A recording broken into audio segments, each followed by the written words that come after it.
বসন্ত উৎসবে মাতল স্কুলের কচিকাচার দল। কচিকাচাদের এই আনন্দের নেপথ্যে ছিলেন তাদের স্কুলের শিক্ষক শিক্ষিকারা। তারাই তাদের সন্তানসম ছাত্রছাত্রীদের আনন্দ দিতে স্কুলে বসন্ত উৎসবের আয়োজন করেছিলেন। অভিভাবকরাও সামিল হয়েছিলেন এই উৎসবে। শনিবার দাসপুর 1 ব্লকের সামাট প্রাথমিক বিদ্যালয়ে সকাল 9টা থেকে সারাদিন ধরে চলল বসন্ত উৎসব। বিদ্যালয়ের প্রধান শিক্ষক বিকাশ প্রামাণিক জানান, সারাদিন ধরে বসন্ত উৎসবকে কেন্দ্র করে চলে রং বেরঙের আবির খেলা, সেই সাথে নাচ, গান, আবৃত্তি, খাওয়া দাওয়া। মেনুতেও ছিল চমক, ফ্রাইড রাইস, চানা পনির, ভাজা, ডাল, নবরত্ন, ভাত, সাথে আবার মাংস, চাটনি, পাঁপড়, দই, মিষ্টি। 117 জন ছাত্রছাত্রীদের সাথে শতাধিক অভিভাবকরাও খুব খুশি আজকের এই বসন্ত উৎসবে সামিল হতে পেরে। ওই স্কুলের শিক্ষিকা সীমা ঘাটি প্রামাণিক বলেন, বরাবরই আমাদের স্কুল একটু ভিন্ন ঘরানার। ছাত্রছাত্রীদের পড়াশোনার পাশাপাশি সাংস্কৃতিক চর্চার দিকটিও খেয়াল রাখি আমরা। অন্যদিকে এদিনের এই উৎসবে সামিল হয়েছেন রাজনগর গ্রাম পঞ্চায়েতের পঞ্চায়েত সদস্য সুভাষ প্রামাণিক। তিনি বলেন, এলাকায় আমাদের এই সামাট প্রাথমিক বিদ্যালয়ে গত প্রায় 10 বছর ধরে এই বসন্ত উৎসবের আয়োজন করে আসছে। শিক্ষা মানে যে শুধু পুঁথিগত বিদ্যা নয়, বাংলা ইতিহাস, ঐতিহ্য সাথে সাংস্কৃতিকদের মধ্যে সামিল হলে যে ছাত্রছাত্রীদের প্রকৃত বিকাশ ঘটে তা প্রমাণ করেছে এই বিদ্যালয়ে। মৌমিতা দায়ের রিপোর্ট, আমি সৌমিনাথ দত্ত, স্থানীয় সংবাদ।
রবীন্দ্রনাথ ঠাকুর।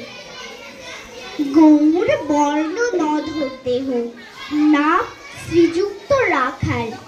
জন্ম তাহার হয়েছিল সেই যে বছর আকাল।